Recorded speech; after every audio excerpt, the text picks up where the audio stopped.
This is a new episode of the podcast AI Unraveled, created and produced by Etienne Newman, a senior engineer and producer. Remember to like and subscribe at Apple Podcasts to stay updated on all things AI. Welcome to the deep dive. Today, we're taking a focused look at a really dynamic set of stuffs. These aren't just random headlines. They're the key developments, the big industry shifts we saw in AI just on July 30, 2025. It's been, well, another incredibly busy day, hasn't it? And our mission, as always, is to cut through all that noise for you. We're here to pull out the most important bits, the nuggets of knowledge and insight from this daily flood of AI news. Basically, help you understand what's really significant in this field that's moving just so incredibly fast. We want you to walk away feeling informed, not, buried. Okay, let's unpack this. Let's jump right into some really groundbreaking stuff in AI for education and research.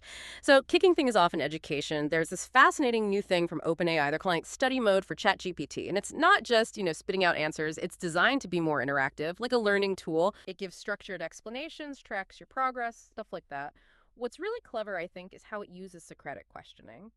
So instead of just, say, solving a calculus problem for you, it'll nudge you with questions like, what do you think the first step is? Right, guiding you towards the answer. Exactly.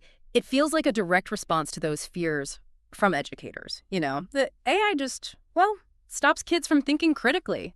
They're trying to position ChatGPT as a learning partner, not just an answer machine. And the numbers really show why they're doing this. Get this.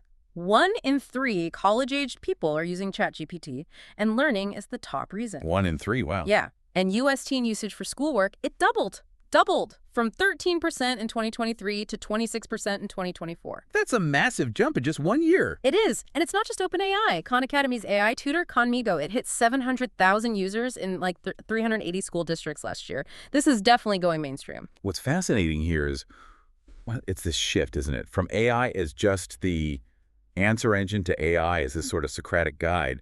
It feels like a really critical point for the industry. It's not just a feature. It's them kind of acknowledging implicitly that the human part, the thinking, the understanding, the actual process, that's still key.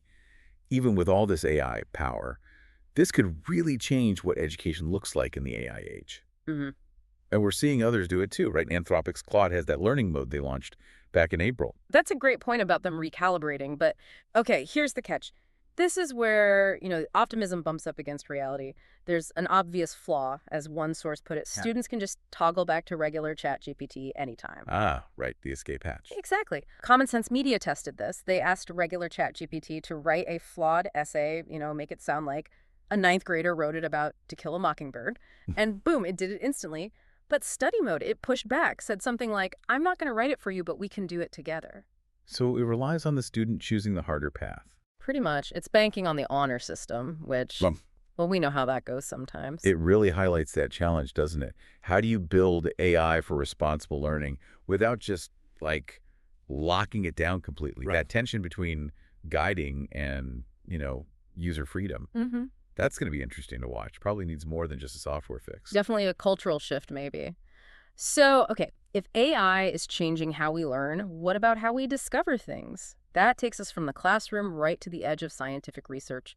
Stanford's AI-powered virtual scientists, researchers at Stanford and the Chan Zuckerberg Biohub, they've set up this virtual lab. It's got an AI principal investigator, believe it or not, that puts together teams of specialized AI agents. Teams of agents, okay. Yeah, and these agents design, debate, and test biomedical ideas. Imagine meetings that take seconds, not hours. Humans only had to step in about 1% of the time. These AI agents can even ask for tools independently, like using AlphaFold to help figure out their research strategy. And they've got actual results. The AI team came up with 92 designs for nanobodies. Those are like tiny specialized antibodies. And when they tested them in real labs, 2 of them actually worked, binding to a recent SARS-CoV-2 variant. That's incredible. Actual physical results from a virtual team. Right. Plus, they released the full transcripts of the AI team's discussions, their reasoning, so human researchers can see exactly how they got there, guide them, check their work. It's really transparent. If we connect this to the bigger picture, the implication is just huge. Science might not be limited by human constraints anymore. Time, energy, resources, even specific expertise.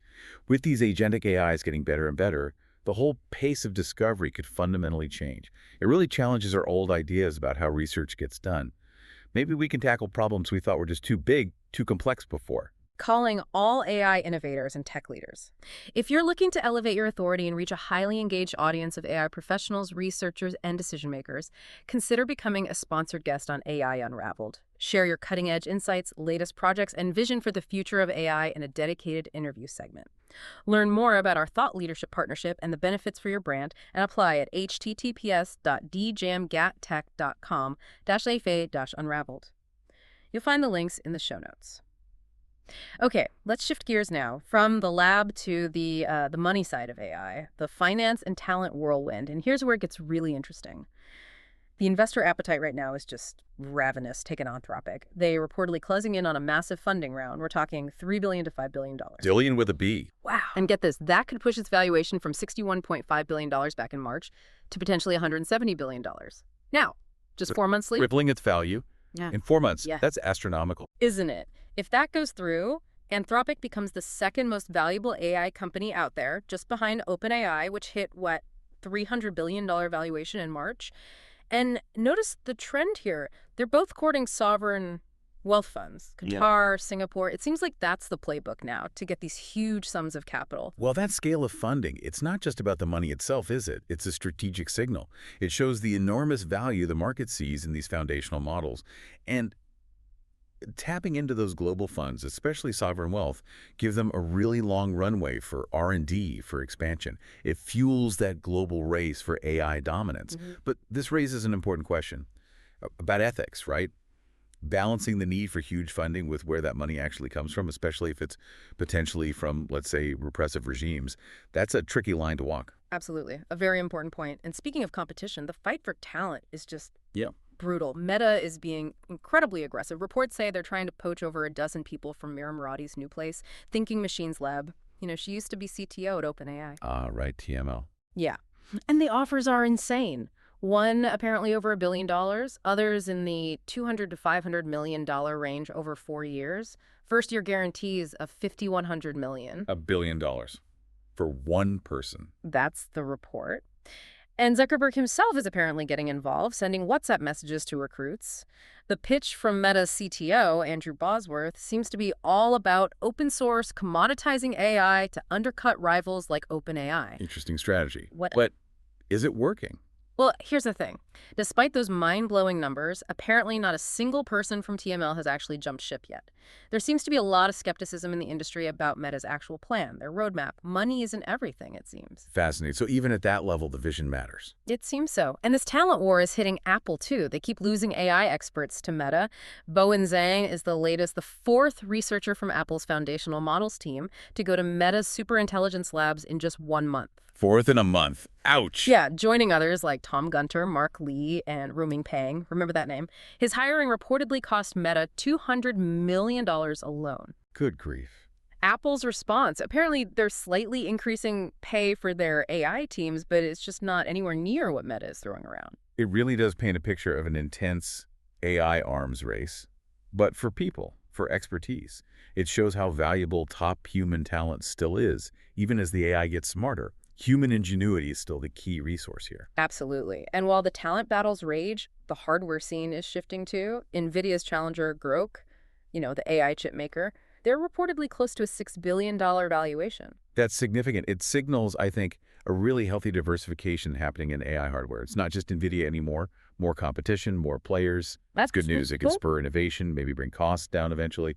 Definitely a challenge to Nvidia's dominance. Calling all AI innovators and tech leaders. If you're looking to elevate your authority and reach a highly engaged audience of AI professionals, researchers, and decision makers, consider becoming a sponsored guest on AI Unraveled. Share your cutting-edge insights, latest projects, and vision for the future of AI in a dedicated interview segment. Learn more about our thought leadership partnership and the benefits for your brand and apply at https://djamgattech.com/mumai-unraveled. Links are in the show notes. Okay, let's pivot now. Let's look at the wider impact of AI on society and some of the emerging issues and concerns. So what does this all mean for us day to day? Well, Mark Zuckerberg has thrown down a gauntlet. He published this manifesto, declaring Meta's new mission is to build personal superintelligence. Personal superintelligence. Yeah. What does he mean by that? He describes it as a form of AGI, artificial general intelligence, but specifically designed as a tool to help individuals achieve their own goals. And this announcement comes right after that huge $14.3 billion investment in Scale AI. And, that hiring spree we just talked about, it all connects. Setting the stage. Exactly. And what's really interesting is how he subtly kind of takes a shot at rivals. He says Meta's goal is different from others who think superintelligence will just automate all the jobs and humanity will end up on universal basic income.